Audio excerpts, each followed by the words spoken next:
Jadi seperti contoh ya, saya melihat pasien itu kan banyak macamnya, karakternya banyak. Pernah itu saya lihat ini cek ini orang ini.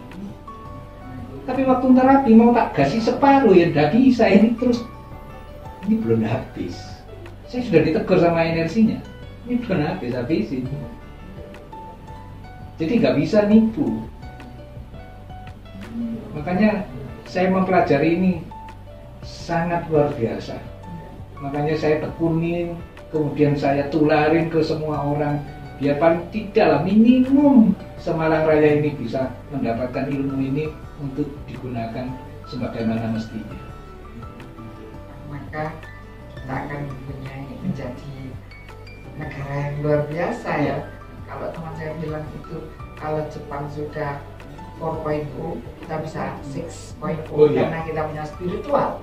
Betul. Dan ini udah punya loh, Indonesia itu udah punya spiritual, tapi sayang sekali tidak banyak yang tahu, tidak banyak digunakan sehingga kualitas manusia ini menurun.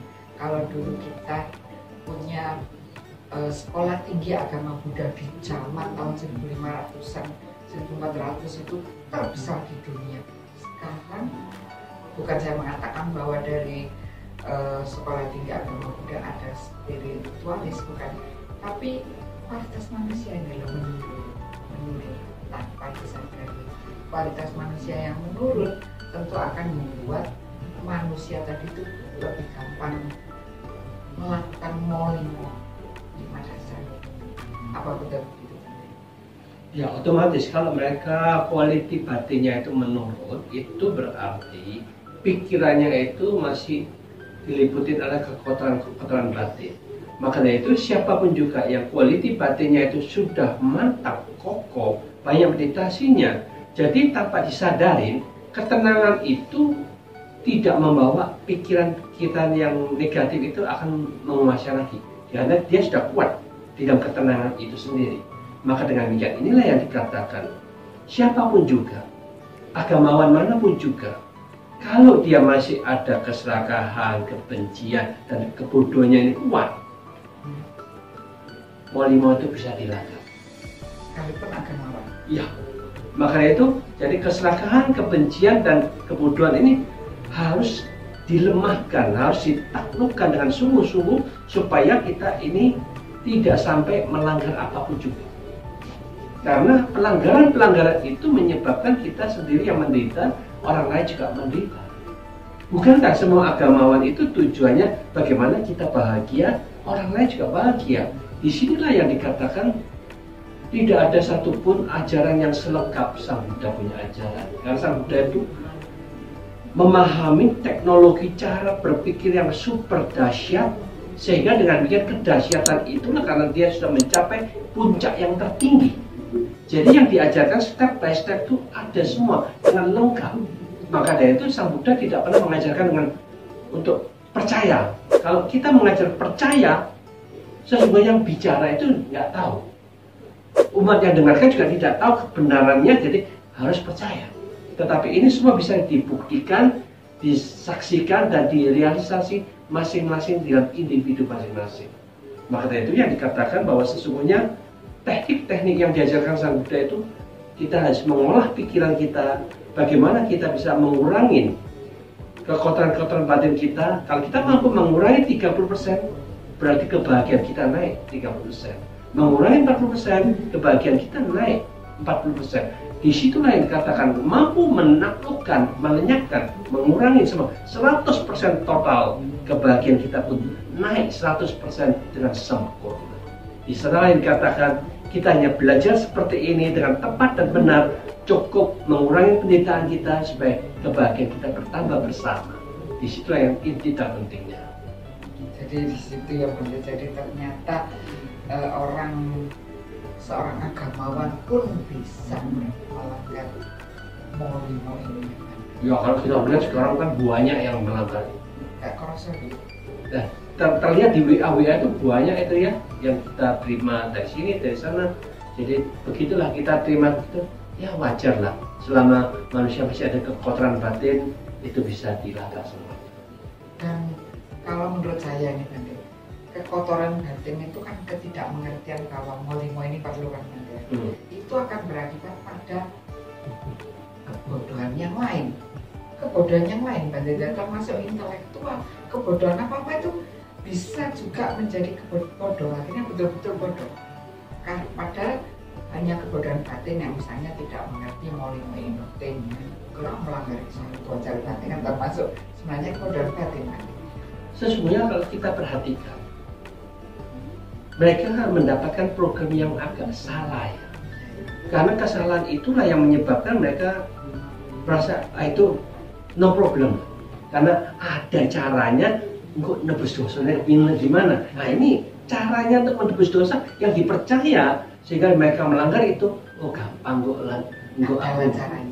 tahu caranya menghapus dosa, aku tahu caranya untuk mengurangi dosa saya. Jadi ada cara seperti ini yang diajarkan itu menyebabkan mereka lengah melakukan sakar PDW. Makanya itu kalau Sang Buddha itu apapun yang kita tabur, ingat buah itu pasti kita petik sendiri. Jadi kalau jahat tetap jahat, tidak ada istilahnya bisa dihilangkan kekuatan negatif itu.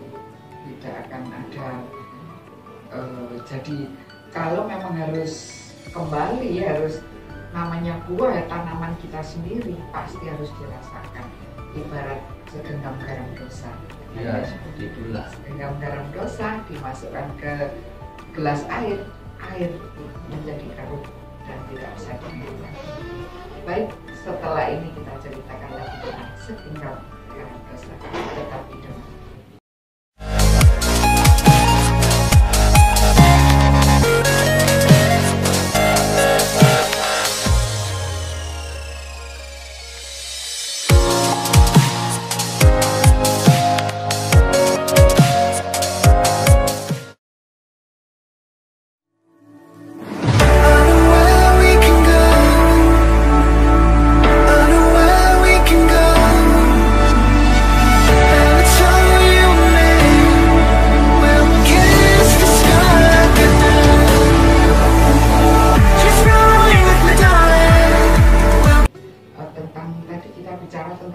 Segenggam garam dosa tadi. Jadi bila air ini penuh dengan garam, air ini tidak bisa lagi diminum. Bagaimana segenggam garam dosa itu biarpun ditambah air, dijadikan sampai 1 botol, ditambah lagi dengan tetesan air, kemudian dipindahkan ke sebuah gentong, tambah lagi tetesan airnya. Tapi di mana garam dosa tadi? Ketika di air tadi dibuang ke sebuah cerung tanah, di mana cerung tanah nanti akan menarik air-air tanah untuk menjadi sebuah telaga. Dan di situ nanti ada kadal akan makan minum di situ, kodok juga ada, dan jangkrik sampai dengan buaya ada di situ. Manusia pun mengambil air di situ. Di mana segenggam garam dosa? Garam dosa tetap ada di dasar telaga, namun apa artinya segenggam garam dosa dibanding kebaikan Anda yang sudah melimpah ruah? Nah inilah di sini bila kebaikan Anda sudah melimpah ruah, ada baiknya juga Anda belajar energi. Kemudian ada juga kalau Anda mau belajar harus dibuka ya caranya, mau membantu.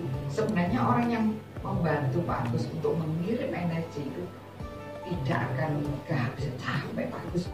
Berapa energi tadi? Bagaimana kalau begitu Pak Agus? Tidak bisa habis.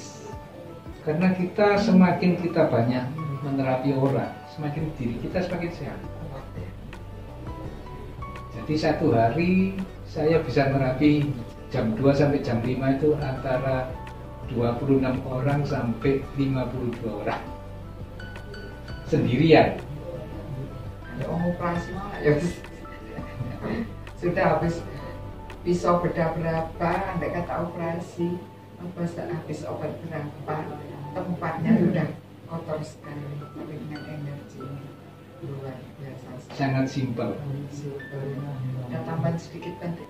Ya sesungguhnya di dalam hal ini kita harus paham semua energi ada dalam batin dan pikiran kita. Kalau pikiran kita dilatih dengan tepat dan benar, ini akan mengumpulkan kekuatan yang sangat dahsyat. Di sini yang dikatakan kedahsyatan di dalam memfokuskan semua energi dan pikiran kita secara pribadi akan menjadi konsentrasi yang luar biasa, akan menjadi power yang luar biasa, sehingga itulah yang akan bisa menyembuhkan ke dalam diri kita sendiri, dan kekuatan ini juga memiliki kemampuan bisa membantu meringankan penderitaan, menyembuhkan orang-orang yang lain. Dengan demikian siapapun juga yang senang meditasi, siap untuk mengabdikan ilmunya, memberikan keringanan penderitaan, menyembuhkan banyak orang, itu akan menjadi sarana cinta kasih kita jalankan dengan sungguh-sungguh, sehingga kita bisa membahagiakan banyak orang.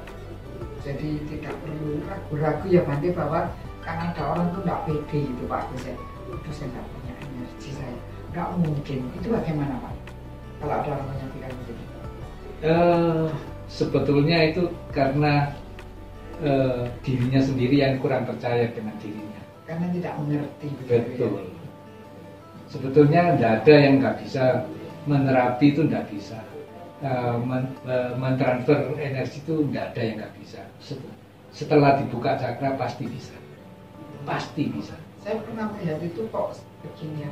Jadi ada orang duduk di depan, duduk lagi berantai loh, semua sampai jauh. Ada yang di belakang sendiri itu katanya memberi energi, itu sebenarnya bagaimana? Itu sebetulnya memberi energi itu berkesinambungan itu memang bisa, cuma nggak maksimal.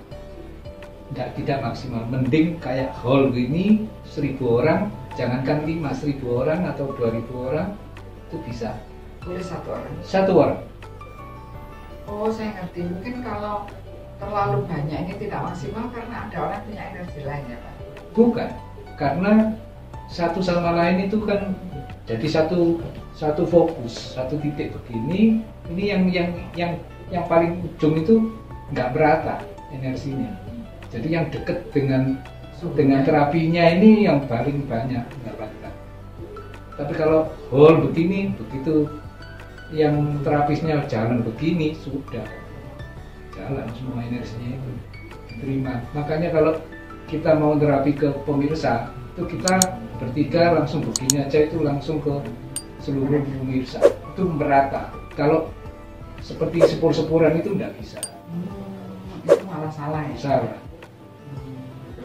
Karena tidak maksimal karena apa? Yaitu dihalangi oleh objek-objek ini. Kalau seperti pemirsa begini aja itu kan merata semua, meskipun cuma diarahkan ke layar televisinya di rumah masing-masing, itu sudah bisa mendapatkan energinya itu. Ya. Baik, waktu kita juga telah habis. Terima kasih kepada seluruh pemirsa Dharma TV. Terima kasih kepada Yang Mulia Bante. Terima kasih kepada Pak Agus dan krunya. Semoga kebaikan Anda bisa kembali menjadi kebaikan yang bermanfaat bagi seluruh makhluk di dunia. Semoga kita semua berbahagia. Semoga semua makhluk berbahagia.